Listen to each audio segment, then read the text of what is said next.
You can add the right to repair to the list of things the DoD is willing to fight for. The Department of Defense is trying to navigate a problem American farmers have been facing for years. We'll talk about it. And for more than 4 decades, the U.S. military has been using Polaris vehicles in the harshest environments for some of the most demanding missions. In our Weapon of the Week, see why the MRZR is the next entry in this long-running partnership. Hey everyone, and welcome to another edition of Weapons and Warfare for Straight Arrow News. I'm your host, Ryan Robertson. Before we get to those other stories, we want to start with the Marine Corps and its effort to modernize. Back in 2020, the Marines kicked off Force Design 2030, a 10-year effort to revamp the Corps to better fit with the national defense strategy and tackle the challenges posed by near-peer adversaries. China. So, 5 years in, where did they stand? From their very beginning in 1775, the U.S. Marine Corps served as America's rapid response force, specializing in amphibious operations and expeditionary warfare. But as the DoD turns its focus from the global war on terrorism to great power competition, the Corps, like their sister services, is focused on modernizing its force for America's next conflict. 5 years ago, the Marines launched Force Design 2030, and even though they've since shortened it to simply Force Design, the idea remains the same, shifting how the Marine Corps is organized, what capabilities it has, and how it plans to operate. What I need is lethal capability that's affordable, that's light, that's getting more autonomous, that matches the needs that I have for the Marine Corps. That's General Eric Smith, the 39th Commandant of the Marine Corps, speaking at last spring's Modern Day Marine event about the Corps' plan to shift from counterinsurgency operations to a more expeditionary and naval-focused force, capable of operating within contested areas and supporting naval operations. Part of the challenge for the Corps, according to the commanding general of the Training and Education Command, is keeping pace with new technology being embraced by the DoD. If we don't adapt to sort of a crawl, walk, run training model where we field less expensive but sophisticated, training systems and employ things like virtual reality or augmented reality in those systems to ensure that we make the best use of the time we actually put on the systems that we're going to fight with, and that we can train to full capability as we are still fielding those systems, then we risk being behind in terms of our readiness for conflict when it does arrive. One way the Corps is doing that is through initiatives like projects Trident, Triumph, and Tripoli, all aimed at leveraging the latest tools available with lessons learned over the Corps' 250 years of service. We have to create that friction in training command, and using the scenarios out of Trident, using the virtual system out of Tripoli is the way to go for any evolving military in the future. It's the way in which you will be able to test yourself to failure, test yourself to disadvantage, and then understand how to maneuver under that. To make that happen, the Corps identified areas of focus, all part of a comprehensive plan to modernize and restructure the Corps by addressing the challenges posed by potential adversaries, particularly in the Indo-Pacific. It's worth noting that elements of Force Design evolved and changed since it was launched, due, at least in part, to Russia's illegal invasion of Ukraine and how Ukrainian forces were able to defend themselves against a much larger and better funded foe. We just really need technology to help us with this plan. Obviously, there's got to be training and education for our agile young men and women, but we've got to have something that's going to help us because it is a really, really challenging change in warfare in the last couple of years. The commander of the Marine Corps' Installation Command, Major General Jason Woodworth, says one area where the Corps evolved is in looking outside its ranks for solutions to certain problems. We can tell you what the problem is, but we need more from industry, I think, in ways where they can help us understand the problem, shape the problem, and come up with solutions that are viable and somewhat agile and adaptable in the future to be better at that. Among the positives senior leadership observed since the initiative kicked off is the ability of younger Marines to keep pace with the changes. Our limitation has been at times, particularly, which is we take them still through our foundry, our legacy foundry, and they're ready to learn faster and more. And every time we place them in that context of, look, have you learned this yet? And we test them and evaluate them, we find they're already there. They're just waiting on us. One area where the Marines are showing definitive progress is in recruiting. Over the past 5 years, the Corps consistently outperformed other branches of the U.S. military in achieving its recruitment objectives. While it is no doubt a positive indicator, General Smith says the real win is keeping those Marines in the Corps. So we have to do things that are smarter. We have to let Marines pick their own duty station. Again, if you let a Marine write his own tasking statement, he'll get it right 100% of the time. If a Marine is at Camp Lejeune and they want to stay at Camp Lejeune for 9 years or 12 years, that's fine by me. Why do I have to move him to Camp Pendleton? General Smith says the Marines can't recruit their way out of a manpower crisis, but they can retain their way out of one. So what do the next 5 years of force design look like as the Corps looks ahead? Senior leadership says the ability to innovate and respond to the demands of modern warfare will be crucial in shaping Marines' role in America's national defense for years to come. Time now for headlines that you may have missed. I'm joined once again by senior producer Brett Baker. Brett, great to see you. And you just got a new car, right? I did. That is true. I did get a new vehicle. Treated myself for the first time in a few years. So, yes, I have a new whip. Yes, new whip. Treat yourself. Treat yourself. Have fun paying the taxes when you go to register it. I know that's always fun. Yeah. But yeah, let's go ahead and sorry, my cat just came into the room. Brett, let's go ahead and get started with the headlines. There is a push underway by some in the Department of Defense to allow mechanics and maintainers of the various branches the ability to work on vehicles and machinery without voiding the warranty on said vehicle or machinery. A recent report by Task and Purpose detailed the push for a right to repair is what it's called. As it stands right now, it's often written into the contracts that the only ones who can work on certain systems are the defense contractors. Brett, obviously this is going to lead to some headaches because it's not like you can get a defense contractor out to the Indo-Pacific once the missiles start flying and you need to repair something on your boat. Yeah, this is a problem that America's farmers have been facing for a long time. Obviously a lot of the gear inside these machines, be it a tractor or a tank or a jet or what have you, is obviously highly proprietary. But there is a problem with, you've got a service full of, mechanics and technicians and folks who can handle this type of work that just can't do it. Otherwise, they're voiding the warranty. And it could be, like you said, in a combat situation, if the stuff is fallen, that could be a real limitation. So this is a real problem that they're having to work through. It's kind of crazy to me that they would sign deals with that in there. I don't know how that gets past folks, but yeah, this is a very real problem. Like I said, not just for the nation's defense, but this is something American farmers have been fighting for a long time. And you think, obviously everything goes back to money, I suppose. Sure. But yeah, this is a problem. So it's I was reading some articles and one military person described it as, imagine you're on Star Trek and Captain Kirk asks Scotty, like, hey, you going to fix that engine? And Scotty says, well, we need to wait for the Federation to send a repair crew. It's going to take 3 weeks for them to get here, and we can't get started until they get here. I can't change the laws of physics. That answer doesn't fly, right? It's No, such a that's not gonna problem that Senators Tim Sheehy and Elizabeth Warren, who, if you know anything about the Senate, those two are normally on opposite sides of most issues.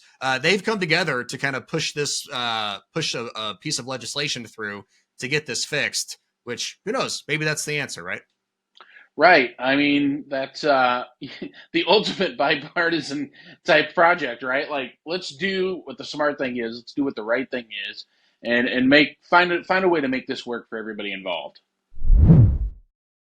Next up, Brett, more problems for the Air Force and their KC-46 Pegasus. This time it's issues with the Refueler's auxiliary power unit. For the uninitiated, APUs are crucial for providing electrical power and enabling self-starting of the aircraft without ground support. There's a recent, there's a recent post by the Warzone detailing how the problems are significant enough that the Air Mobility Command issued a memo actually limiting the use of APUs instead of reducing reliance on ground crews. This, of course, will mean further dependence on them because of all the APU issues. Brett, when we were talking about Air Force and the agile combat employment in the Pacific, where they're trying to, be able to operate from austere locations, that's not great if the APUs aren't working on these tankers. Yeah, that's a huge deal. Because obviously the plan is always for a tanker to return to a decent sized facility. They can accommodate them and be able to fill up the tanks and get them back in the air again. But their circumstances might call for landing in an austere place, and if you can't fire up the jet, well, then it's just kind of stuck there. That's not good. So it's just another kind of list in the growing list of things that they have had to deal with in making the KC-46 a permanent part of the Air Force's inventory. It just seems kind of like a crazy one. This is something that all major jets are equipped with. This is kind of, and this is a pretty common airframe. So yeah, this is again just kind of another one of those thorns in the side for folks, especially like Air Mobility Command, who have to deal with this in addition to everything else they've had to deal with in getting the KC-46 integrated into the force. Yeah, it's definitely had some problems. There were some planes that the booms were falling off, which is not what you want. Not great, Bob. Yeah, not great, Bob. There was also some issues with like the remote viewing station wasn't exactly working, and for the boom operators, that's how they on the Pegasus. That's how they see what they're doing, and so had some issues. It is getting some pretty good air mileage, though. It was used pretty extensively during the Iran bombing campaign. Some Pegasus. What's the plural of Pegasus? Pegasi.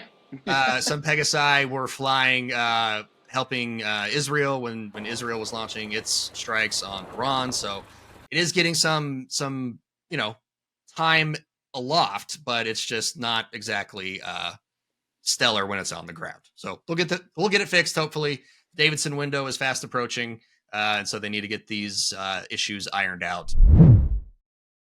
Some news out of Lockheed Martin. Their common multi-mission truck air vehicles that are still in the early stages of development were tested in tactical flight scenarios this spring at ranges in Oregon. A Lockheed Martin team tested the Comet D cruise missile, successfully deploying it from a helicopter for an unpowered glide. They tell us this was the first deployment of a compact air vehicle in a tactical environment within the Rapid Dragon program.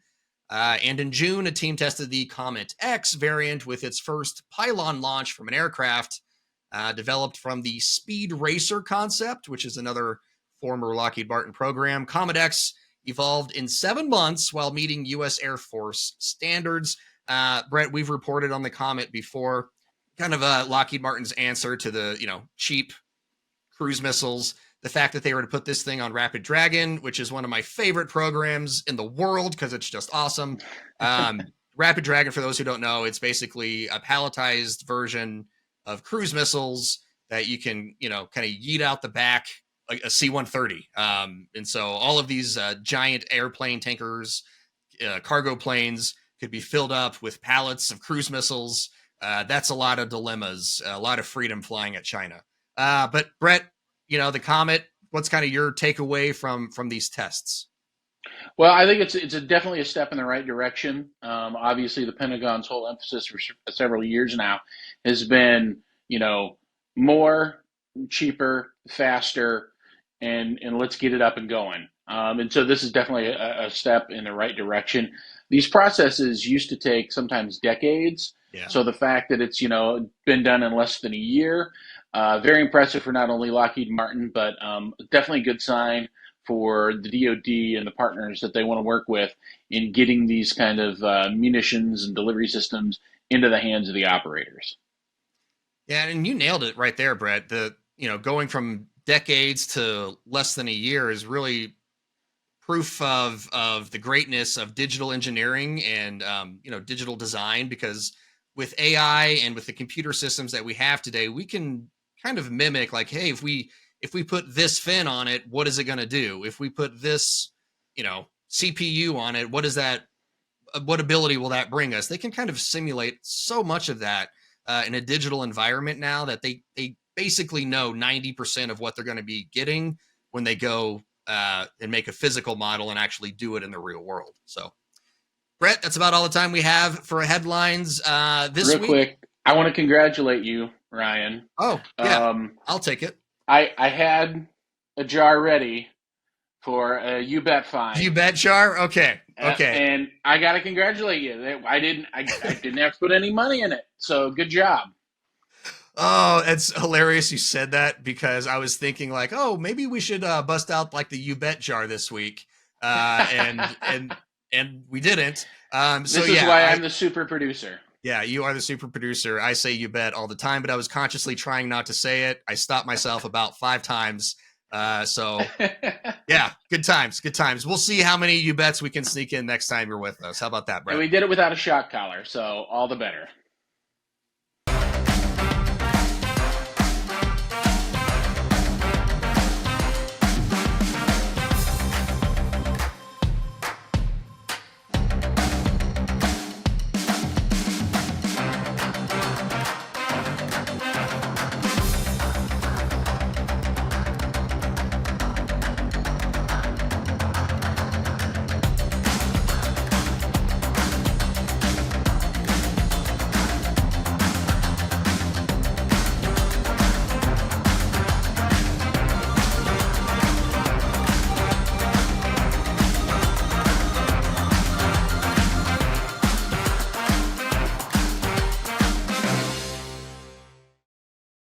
Unless you have a real affection for astronomy, when you hear the name Polaris, it's likely you think snowmobiles plowing through drifts of snow, or maybe you think of personal watercraft, or maybe one of their boats crashing through the waves at a local lake. Since 1954, Polaris has been making vehicles for work and recreation, so it should come as no surprise that they also found a home within America's military ranks as well. That's why the MRZR is our weapon of the week. To see a Polaris MRZR 6x6 packed on the floor of a military exhibition is to want to climb behind the wheel of it immediately and burn some rubber. But we showed some self-restraint and instead visited with Polaris program manager John LaFata to get the 411 on this 6-wheeled machine. Upgraded with a third axle to enhance its payload capacity, this version can handle 3,600 pounds, with 3,000 of those pounds on the platform deck. This allows for more logistical flexibility and the integration of heavier systems. It's a one-size-fits-all vehicle, so you can be able to utilize it for a number of different mission sets, whether that's doing recon exploration type events, logistical side of things, just carrying food, water, fuel, or weapon-style systems like we have on the Jackal behind us. LaFata says any service member who puts the MRZR to work can trust the company's 7 decades of research and development, putting all of their lessons learned right back into the vehicles. So we take that off-road DNA from the larger Polaris organization and we've built it into that militarized capability of MRZR Alpha. So the 32-inch tall tires, front and rear lockers, 8-speed automatic transmission, 1.5-liter diesel engine. You're getting that power and that off-road maneuverability with high payload carrying capability that can maneuver around places that a normal vehicle is just not going to go. Polaris touts the vehicle's ability to fill a variety of roles, from gathering intelligence to daily operations, logistics, and communications. They see it as a Swiss Army knife solution to a number of the military's needs. Our main goal is to try and showcase that this fills a gap between the ULTV, the JLTV. You get yourself something that can fill that that payload and necessity inside of what we see as their needs from a vehicle standpoint. So what's next? Levada tells us Polaris is working closely with the Marine Corps to develop a 1 kilowatt and a 5 kilowatt version of the MRZR Alpha, with the 5 kilowatt version being able to export power at 24 volts. It's a feature that not only enhances the platform's modularity, but it makes the platform far more versatile, able to meet a range of needs the Marines might have for the vehicle. Back in April, we told you about how the state of Ohio worked to land Anduril's planned 5 million square foot facility called Arsenal 1, just south of the state capitol in Columbus. The state and the burgeoning defense contractor are making headlines again, and that's the subject of this week's Comms Check. Anduril Industries has just landed a $310 million grant from Ohio's Job Creation Office as it gears up to build its huge manufacturing facility. Under a 30-year agreement with JobsOhio, the company will create more than 4,000 jobs and invest at least $910.5 million in the next decade to qualify for the funds. The new facility, called Arsenal 1, will focus on producing military drones and autonomous air vehicles, with plans to open in July 2026. This massive facility will be situated on a 500-acre site near Rickenbacker International Airport, about 16 miles southeast of Columbus. All opinions expressed in this segment are solely the opinions of the contributors. All right, folks, that just about does it for this week at Weapons in Warfare. Please don't forget to like and subscribe to our social media feeds and download the Straight Arrow News app today. We just got certified again by all sides as an unbiased outlet, so if you want straight facts, we got you covered. For my wrap this week, I want to talk about the impacts of watering down the message. Since taking office for his second term, Democrats and others have repeatedly accused President Donald Trump of taking the country down an authoritarian path. The latest accusation comes amid the news that CBS is canceling The Late Show. I'm going to go ahead and say it. Cancel culture has gone too far.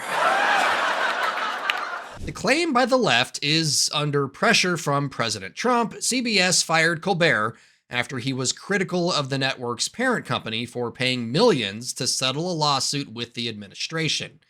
And because Colbert's contract was not renewed, we're now even further down an authoritarian rabbit hole. But here's the thing. The Late Show was canceled, but it's not going off the air until next year. And when it does, it's not like Stephen Colbert won't have another job lined up, where he can share his thoughts without worrying about network executives telling him what's acceptable or not acceptable. Network TV viewership has been declining for years, and late night is no different. Reuters says the show was losing millions, and Colbert is one of the highest paid presenters at CBS. So when the network says canceling The Late Show was a business decision, maybe there's some truth to that. How dare you, sir? Look, I absolutely believe strong democracies allow dissent, and President Trump is going after his critics with plenty of fervor, but Colbert getting almost a year's notice that he's going to be out of his current job is not authoritarianism. Saying it is only dilutes the impact of the word and waters down the message, and makes it less likely that people will heed the call if actual authoritarian alarms start to sound. For senior producer Brett Baker, video editor Brian Spencer, and motion designer Dakota Patillo, I'm Ryan Robertson for Straight Arrow News, signing off.